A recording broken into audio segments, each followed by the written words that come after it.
There was always a real desire amongst, us, the filmmakers and the cast, to have one of the world premieres down in New Zealand. And Peter had really wanted a commitment for the world premiere of Return of the King to occur in Wellington, which we had talked about. It had been discussed. For the Two Towers New Zealand premiere, we had 2 or 3 actors come down, and we had Mark Odeski, our New Line executive, down there. And I just thought, well, I know what I need to do. While I'm here making speeches at the premiere in New Zealand, and I got a certain amount of media, I'm going to get Odeski to come up, and I'm going to make him promise that the world premiere can happen in New Zealand, and he won't have any way to back out of it. Peter is a sneaky bastard. Peter was doing his speech to the crowd and thanking them and so on and so forth. From New Line Cinema here. And I knew at that moment exactly what, he had planned. I mean, I just intuitively knew it. So I want to ask Mark where the world premiere of Return of the King is going to be. Wellington, New Zealand! Knowing that there was no other way to play it except enthusiastically, like it had been my idea all along, I announced the world that the world premiere would be in Wellington, which was less of a scary and freaky moment than the next morning when I opened up my hotel room door to pick up the paper, and my photo was on the front page of the national paper with a humongous banner headline. In my usual sort of rather kind of sneaky way, I had really pushed New Line into a corner that they couldn't kind of back out of. Good afternoon. Thousands of Lord of the Rings fans are taking over Wellington's Courtenay Place. This is the day the city of Wellington and thousands of fans have been waiting years for. The day of the premiere itself it's like one of those moments which you think back on it and it's a bit like a dream, you can't quite connect it with reality. It was actually absurd. You'd walk out of your hotel room and the whole city had been transformed into Lord of the Rings town. I had butterflies in the morning, and I mean, that was only in the morning, and I was sort of thinking, this is such a huge day, not just for Wellington, not just for us as the film crew, but for New Zealand. Good morning, everybody. George FM broadcasting from one of the most exciting days New Zealand movies has ever seen. I think there was something like 145,000 people that turned out for this event, which, if you know Wellington, it was bursting at the seams. There were people on every ledge, every balcony, every window, every rooftop. People hanging out of windows, people on tops of buildings, people hanging onto lampposts. Up trees, up poles, on each other's shoulders. I mean, what a reception.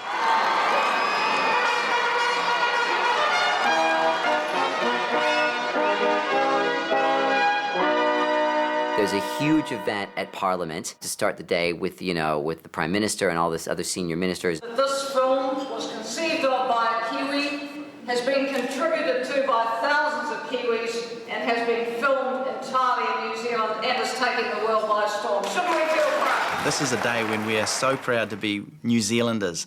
We're standing up here, we've made something that the world is looking at and going, I don't believe it could be done anywhere else than Hollywood. We did it in New Zealand. The parade was actually kind of extraordinary. The parade started from the Parliament building. And off we went down the streets of Wellington.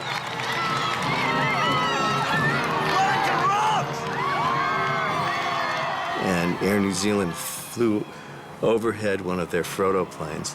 It flew right over the city, like at a coordinated moment. You've never seen a jumbo jet fly over at that altitude. It's pretty awe-inspiring. That's my face on a plane that's flying over my head. Cool. How you doing? Good? Good.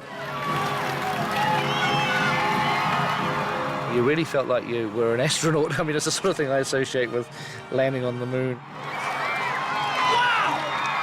Then we got out of the car, and it was hot, and it was exhausting, but it was fun, and you wanted to honor it, and you wanted to be tired, but then it would have been disrespectful to be tired. We were theirs, and they were ours.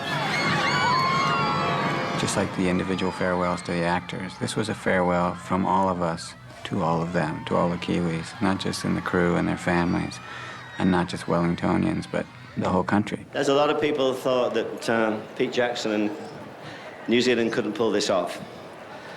Well, they were wrong. I really only have one thing to say, and it's written on my T-shirt. Wellington sucks. No, precious, we loves you. Wellington's our friend. Oh, yes, all right then, just this once.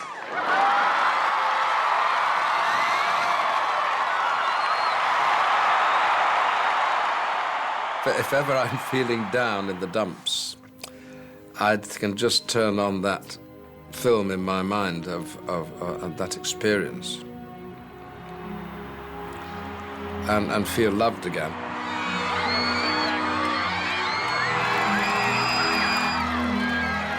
I think we finally got the last reel done a couple of days beforehand, and I was praying that the prince would be out on time.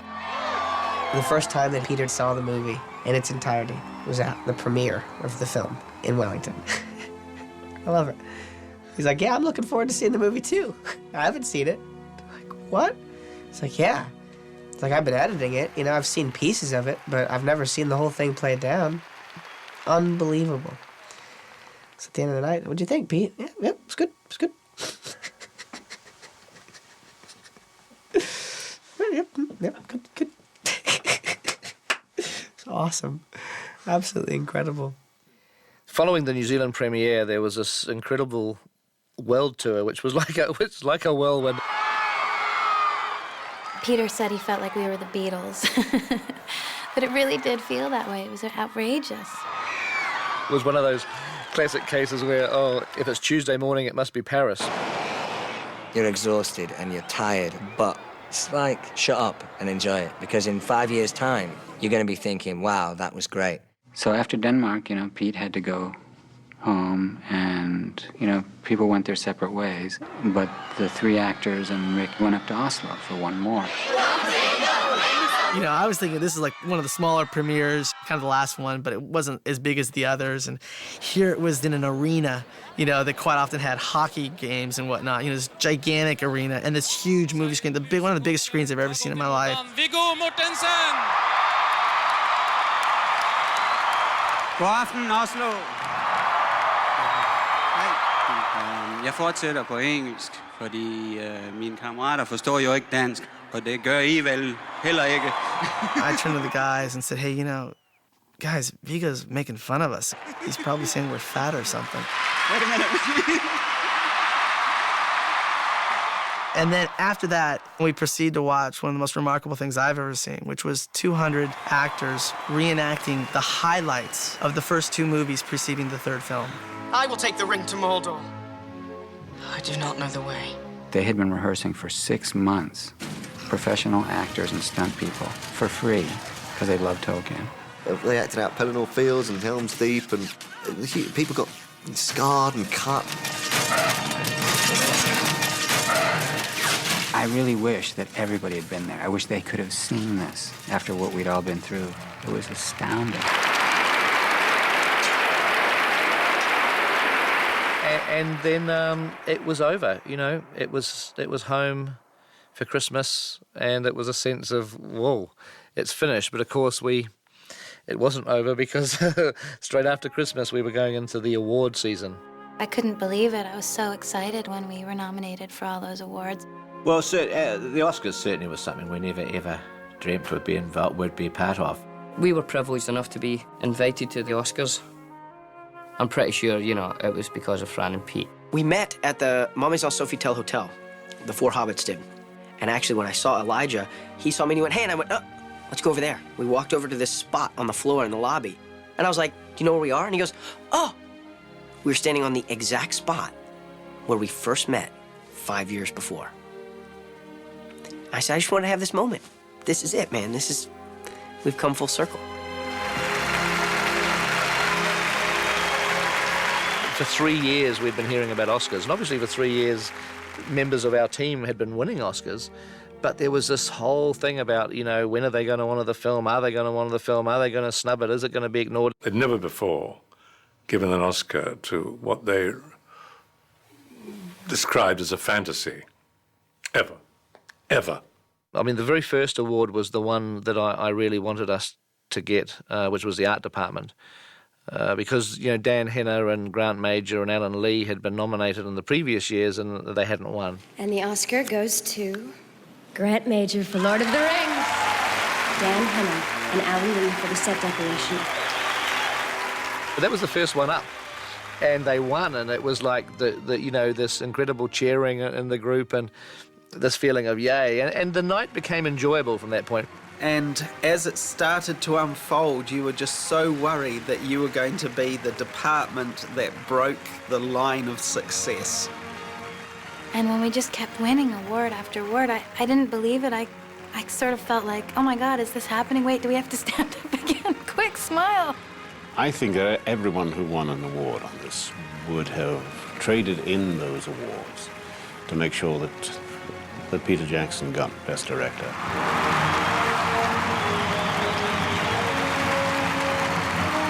Ladies and gentlemen, please welcome Steven Spielberg. I think we all were quite nervous as Steven Spielberg walked on the stage. There's no way to really describe what that feels like, to be sitting in an audience at the Oscars, awaiting your fate or your film's fate for that final award. And the Oscar goes to... It's a clean sweep. The Lord of the Rings, The Return of the King. They announced it, and we all kind of jumped up and were hugging each other and, completely excited. And then Peter said, well, you gotta come up here. I wanted to be on that stage. I wanted it so bad. And when we walked up there, it just felt like, this is it. This is what it feels like to win the World Series. This is what it feels like to win the Super Bowl. Oh, this is just unbelievable, and I'm so honoured, touched and relieved that the Academy and the members of the Academy that have supported us have seen past the trolls and the wizards and the hobbits and are recognising fantasy this year. And really the feeling of it wasn't about individual triumph or awards or anything. It really felt like it was the team. And of course, with the fact that we had this clean sweep thing that no one ever, dreamt was going to happen, it was even more about the team. Prizes for our work don't reside in gold statuettes, nor in even the size of the fee. It's the appreciation of the audience. After the Oscars, there was only one party that I really wanted to go to, which was the One Ring party, which is organised by a group of incredibly dedicated fans.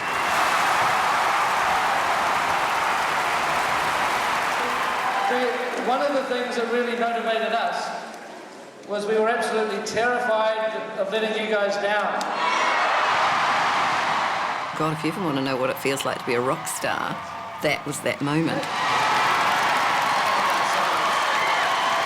This could not be possible without you guys. Thank you. Then afterwards, we ended up back at the Four Seasons, and we went to Peter's room, Peter's suite. And everybody's up there in his suite, and he had a table, and everybody put their Oscars on the table. So there's like 20 Oscars lined up.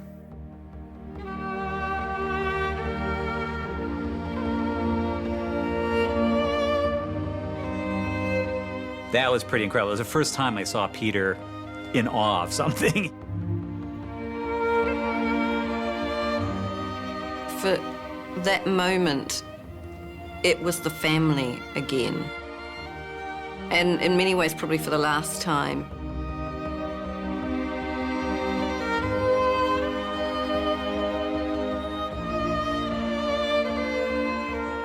This was the sort of the resolution of years and years and years of work, and that in that moment, people were able to sort of see, the acknowledgement.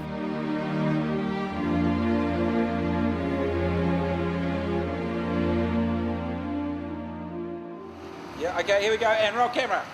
And action! 1, 2, 3, 4, 5, 6, 7, 8, 9, 10. Okay, so print that. I just got an idea, Alex. If we got a 24mm lens. When we cut the extended cut, I realised that there was one little shot that I needed that I hadn't got for The Powers That Are Dead.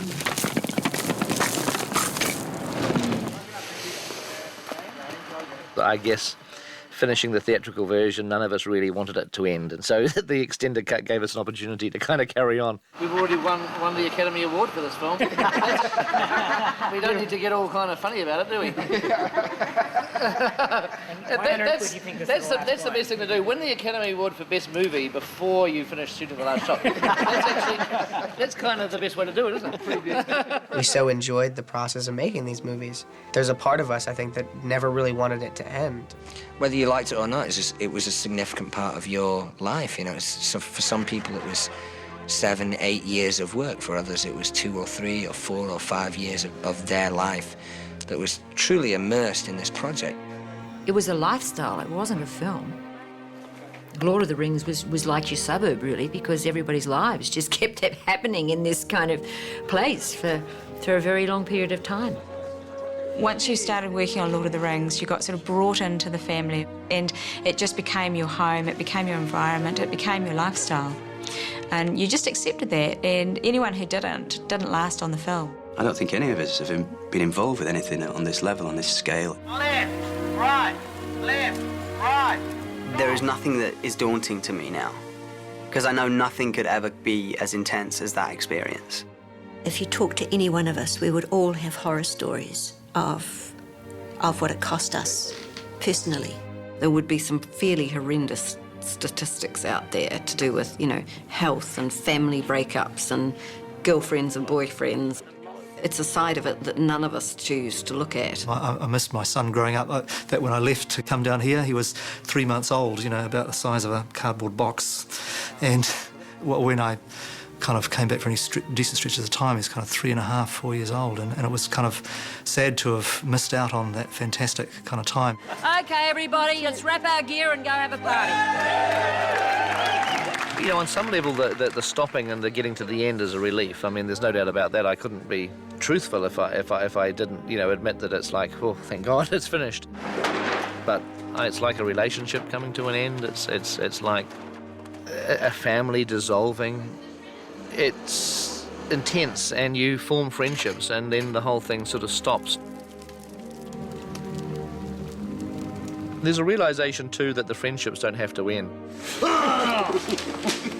We've been through lots of stuff together. We've all had arguments and come close to fights and stuff. But like a family, you forgive the cranky old uncle. You forgive the granddad who won't get out of his chair, that kind of thing. You know what I mean? You forgive people what you see as being their shortcomings. I think a lot of people in the film industry are nomads, and they basically roam around searching for like a wonderful experience or wonderful people to work with. Yeah! And every so often you strike wonderful people and a wonderful experience, something that's going to enrich your life. The fact that we let it happen and we all became friends and, you know, comrades doing it, I think is part of the success of it. It's not often that you can work on a movie and come away feeling like you've grown as a result of it, and that it has informed a lot on your life, you know, in a profound way. I do feel, I think we all do, that, that was a journey worth going on, you know? Yeah, we've made, those films were really good, and we were part of them. I kind of don't think that Lord of the Rings is repeatable in that way. I mean, the fact that it was shot in New Zealand, the fact that it was 3 films together, and we were basically an amateur filmmaking country. We had a cast of actors and a wonderful crew who committed to 3 movies, you know, to 18 months of work, and in the case of some of the crew members, 6 or 7 years of work. And that is something that, you know, doesn't happen in the film industry, hardly ever. He's marrying my sister. Yeah. Let's put it over there. If I was going to sum it up, I'd say it was the biggest home movie in the world. Thank you. Follow me! Follow me! I am in no hurry to forget these experiences. I don't know why anybody would be. I'm on camera here talking to you, and this is probably the last time, I guess, that it's directly about Lord of the Rings and Aragorn. And I'd like to take the chance to say thanks to you and to, you know, the fans that have seen this movie and the people in New Zealand who embraced this before any fan saw these movies. So, thank you and farewell. For the Kiwis, it's a big kia ora. And to the Tolkien fans, I'll just say namaria.